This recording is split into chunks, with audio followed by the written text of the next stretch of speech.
It all started with a simple letter, written by Lieutenant Rachel Meyers, a 27-year-old military nutrition officer at Fort Elledge, a remote base in Virginia. The letter wasn't official or political, it was personal.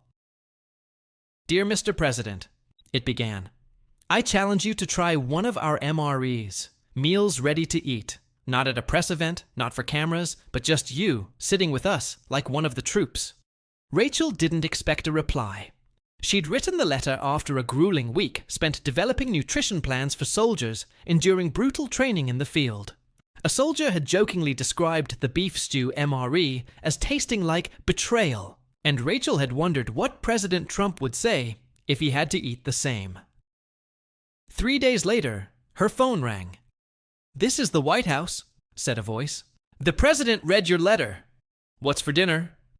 The next morning, Fort Elledge was buzzing with excitement. Secret Service agents patrolled the base, and soldiers whispered in disbelief. President Trump was coming. Rachel remained calm. She knew exactly what would happen. Trump would eat the same MREs as the troops. No catering, no fancy setup, just a brown pouch, a heater pack, and a folding chair right beside hers. Arrival of Trump at exactly 1100 hours, Marine One landed on the dusty helipad. Soldiers lined up, saluting as President Trump stepped off the helicopter. He wasn't in a suit. Instead, he wore a windbreaker, khakis, and boots. No press frenzy, just a few aides, Secret Service, and a genuine curiosity in his stride. Lieutenant Rachel Meyers stood tall, her hands clasped behind her. Trump approached with a grin. "So, you're the brave soul who invited me to lunch," he said. Rachel saluted. "Welcome to Fort Elledge, sir. Your table's ready, though I use the term loosely." Trump laughed.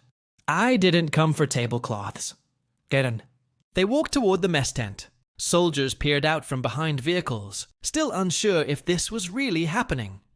Inside, a folding table awaited them, lined with 6 brown MREs and a dented canteen.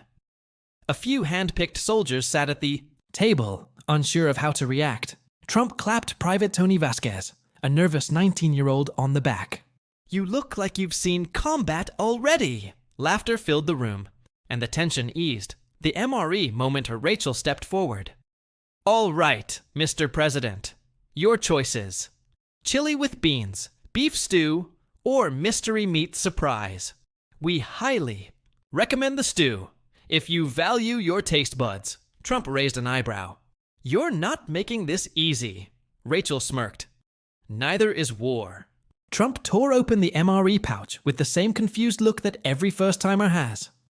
"This feels like opening a space ration," he joked, peering into the plastic bag. Private Vasquez leaned over. "You heat it with the flameless heater." "Sir, just add water, wait, and pray," Trump chuckled as he followed the instructions. Around the tent, soldiers stole glances, quietly amused at the sight of the former president fumbling with an MRE, eating just like the troops. Trump's honest reaction. Trump finally opened the beef stew pouch, sniffed it, and smirked. "Smells like effort." Then he took a bite. Silence. He chewed and chewed before finally saying, "It's like my taste buds just went through basic training." Laughter erupted across the room. Even Rachel couldn't hold back her smile. Trump paused. "But seriously, I've had 5-star dinners that didn't have the heart this meal does. Respect to whoever figured out how to make stew like this survive in the middle of nowhere." Private Jenkins raised his hand, smirking. "Sir, we usually call it punishment in a pouch." Trump laughed.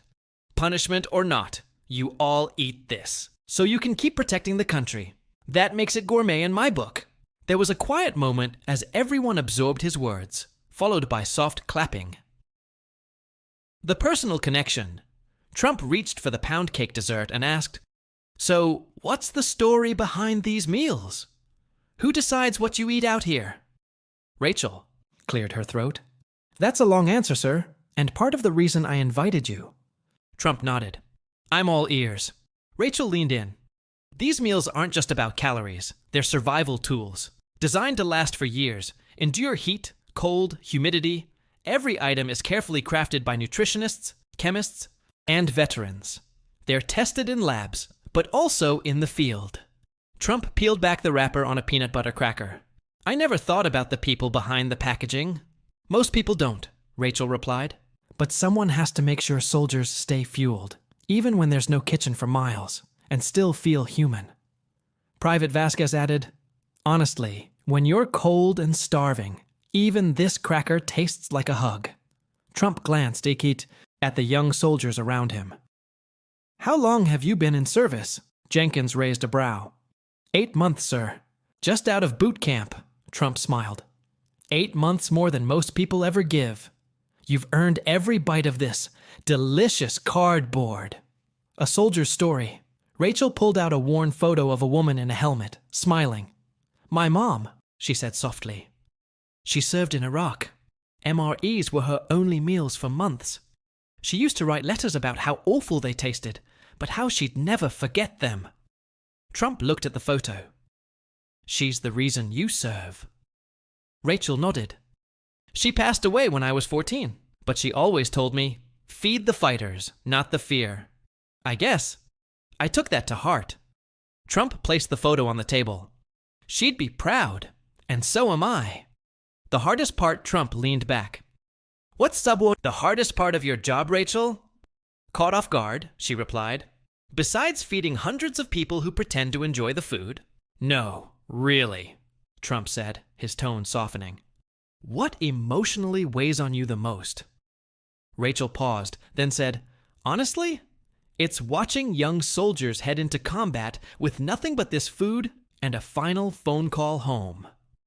The room fell silent. Trump's eyes didn't move. You feed them, Rachel continued. You watch them joke about the taste, but deep down, you know for some, that brown plastic pouch might be their last meal. Trump didn't speak for a moment. Then quietly he said, nobody tells you that part when you're sitting in the Oval Office. They should, Rachel whispered. Trump nodded. They really should. Trump's reflection. Later, after some soft conversation, Trump quietly said, I came here expecting to try a meal. Instead, I tasted something else. I tasted honor. He picked up the oatmeal cookie, took a bite, and grimaced. Okay, this part still tastes like cardboard. The entire tent burst into laughter, even the usually stone-faced Secret Service. Agents smiled. A shared moment of gratitude. Rachel handed Trump a letter from one of the oldest living veterans, Captain Eliza Monroe, a 98-year-old who had served in WN Tuctors. Trump read it aloud. Dear President Trump, if you ever get the chance to sit with our young ones and share a meal, listen. Their courage doesn't need speeches, just ears, and remind them they are not forgotten. The tent fell silent after Trump finished reading, his voice quiet. This is why I came. The conclusion. Later, Colonel Bradford approached, Rachel with a sealed folder. Effective immediately, you're promoted to captain, he said. You've shown leadership and heart, not just logistics. Trump extended his hand. Captain Rachel Meyers has a nice ring to it. The soldiers laughed again. As Trump prepared to leave, he stood by Marine One and turned back to the troops. To Fort Elledge, he called, thank you for feeding me more than just food. A lasting legacy months later, Trump returned without press or fanfare. He brought his own brown pouch and shared another meal with Rachel. This time, it wasn't about politics. It was about friendship. I may never win any awards for bravery, Trump said, but I've had the honor of eating with America's best. He took a bite of the infamous vomit MRE and gagged loudly. Laughter filled the room as Rachel, unable to hold it in, laughed so hard that tears streamed down her face. In that moment, amid the laughter and tears, the story came full circle. It wasn't just about a president eating stew. It was about sitting down, listening, and understanding those who serve.